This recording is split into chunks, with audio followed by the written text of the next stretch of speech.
kung hindi lang po talaga pagkaswapang ito mga taong gobyerno po natin, matagal na po tayong marami ng mga train system na natapos.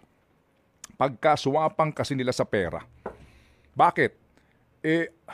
Sa halip na unahin itong mga napaka-importanteng proyekto para sa atin, ang inuuna nilang mga proyekto ay ang para sa kanilang mga sariling interes. Magandang halimbawa ito ngayon, itong 288 billion na isiningit po sa pambansang budget. 288 billion. Binawasan daw ng 26. Okay, 26. So magkano pa natira?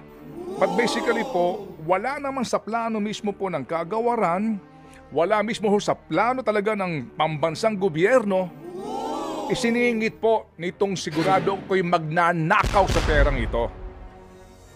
Pinipilit nila dahil dito po sigurado ang kanilang kitaan.